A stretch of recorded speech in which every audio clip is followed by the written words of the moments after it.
Alex, the third and final part of this week's series. Monday was the model war. Wednesday was who is actually using AI already. Today, regulation, a scary security story, and a practical wrap-up anyone can use. Welcome to the Apex Report. I am Alex. And I am Maya. Every week we cover what actually changed in AI and translate it into something you can use in your own business. Before we get into it, a quick word from our sponsor. The Apex Report is brought to you by Apex Chatbot, AI receptionists, chatbots, and voice agents for small and mid-sized businesses. If you want someone or something answering your phone 24/7 and talking to your customers in plain language, check out our sponsor at apexchatbot.com. Okay, let us get into it. First topic, and I think a lot of people have not heard about this yet.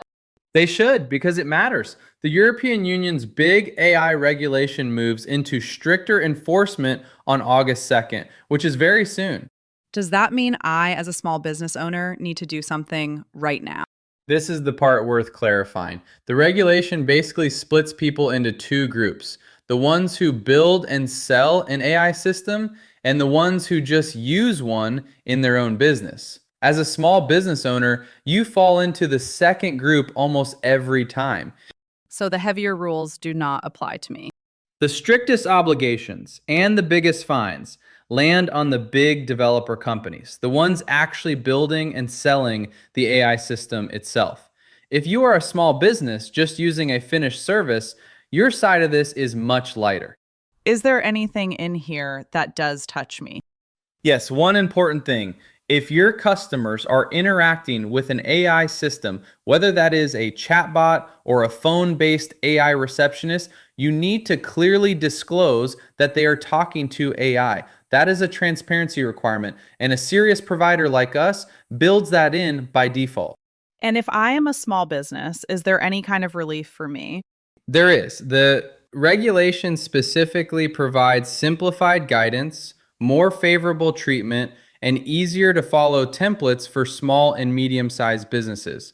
That relief extends up to companies with as many as 750 employees. So the overwhelming majority of small businesses fall well inside that. So the message is, do not panic, but do pay attention to transparency. Exactly that message. Second topic, and this is the cautionary part of today's episode. Go ahead, tell it. Security researchers identified a ransomware attack with the codename Jade Puffer. The key detail: an AI system carried out this attack entirely on its own, with no human involvement, against more than 600 targets. No human involvement, so nobody was sitting behind the keyboard. Nobody. The AI system chose its own targets, broke into them on its own, and ran the ransomware on its own. That is frightening. It is, and there is a related story too. UK government researchers found a way to bypass the safety protections on the newest OpenAI model as well. So even the most modern systems are not perfectly secure. No, and that is exactly why we always say this: never hand an AI service access or data it does not strictly need. Give me some concrete advice on that. What should someone actually do in practice? First, think through what data you are actually handing an AI system. Customer data, financial data, passwords. Only ever share exactly what a task genuinely requires. Second, turn on two-factor authentication wherever you can, on every account connected to an AI service. Third, ask your provider whether they log what the system did inside your account so a problem is actually traceable afterward. So the point is not to be scared of AI. No, the point is to treat it with the same caution as any other digital tool that has a password, access, and responsibility attached to it. Third topic, two quicker stories in one. Microsoft announced this week that it is building more of its own in-house models into Excel and Outlook to reduce how dependent it is on OpenAI and Anthropic. That is interesting. Are they not OpenAI's biggest backer? They are, which is exactly why this matters. If Microsoft, who has put billions into OpenAI, is still building its own backup system. That tells you even the biggest companies think it is important not to build everything on a single provider.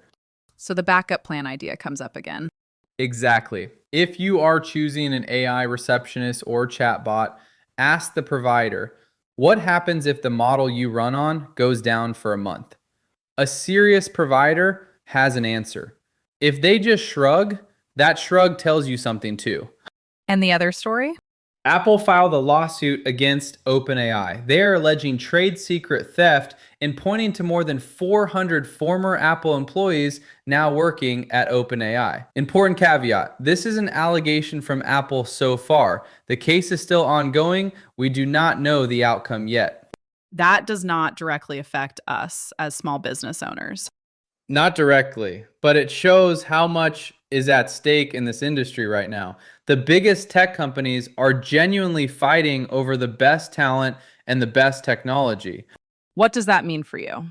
While they fight it out at the top, better and cheaper tools keep trickling down to you because that competition ripples downward too.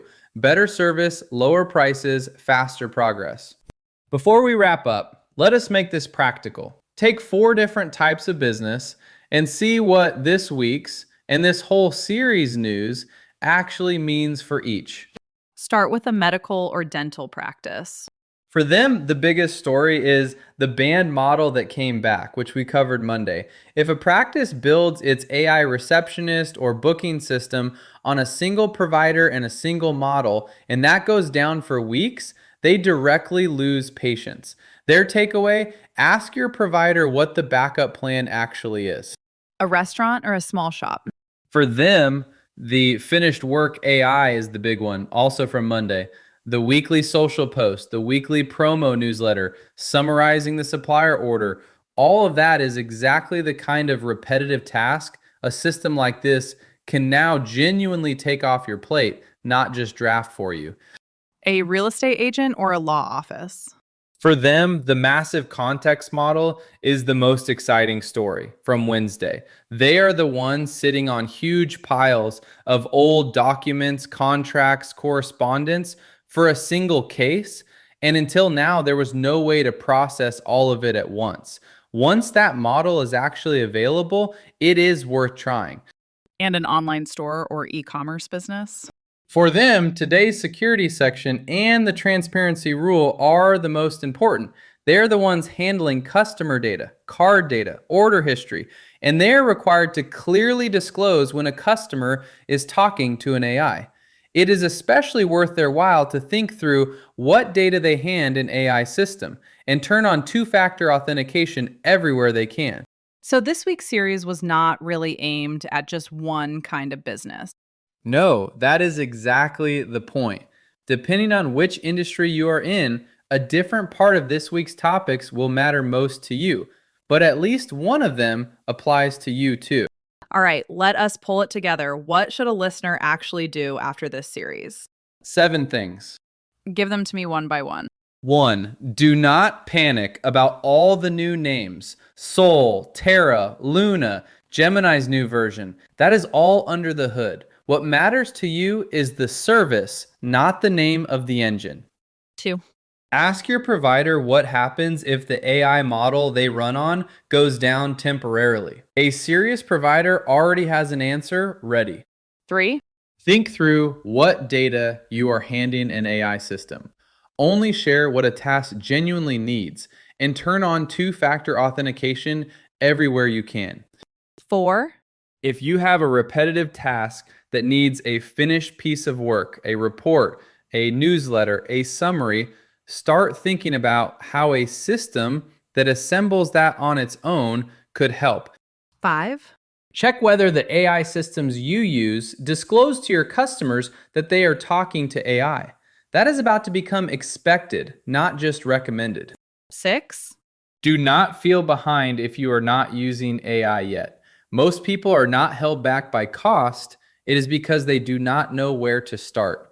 That is what a provider is for. That is what we are here for too. 7. Do not wait for the perfect moment. The industry is stable, serious, and moving faster every month. Whoever waits falls behind the people acting now. And before we close out, something new. Every Friday from now on, we are going to make a few concrete predictions about what happens in AI next week. And then the following Friday, we come back and check which ones actually landed. So we are putting our own predictions on the record. Exactly, out loud, even when we are wrong. This is the first time, so there is nothing to check yet, just predictions. Go ahead, give me yours. My first, Gemini's new large context version actually rolls out broadly next week. As promised, no further delay. Mine, more concrete detail leaks next week about OpenAI's IPO, probably on timing or pricing. A third, with the EU regulatory deadline of August 2nd approaching, at least one major AI provider announces publicly how it is preparing for it next week. We will be back next Friday to see which of these actually came true. That was this week's series. A quick recap. 3 new models dropped at once behind the scenes that cost you nothing, just a better service for the same price. A previously banned flagship model came back, and it taught the industry that AI is now infrastructure. A new AI showed up that hands you finished work, not just advice, and you can try it right now. A massive context model is coming soon. More businesses than ever are already using AI. The industry is financially stronger than it has ever been. New European regulation is coming, and there are real risks to watch for too, from autonomous AI-driven attacks to broken safety guardrails. If you want to know which of this actually pays off for your business, check out our sponsor Apex Chatbot at apexchatbot.com. And on Saturday, you can catch all 3 parts together in one full episode on our podcast feed. Thanks for sticking with us through this longer series. See you next week. Take care of yourself.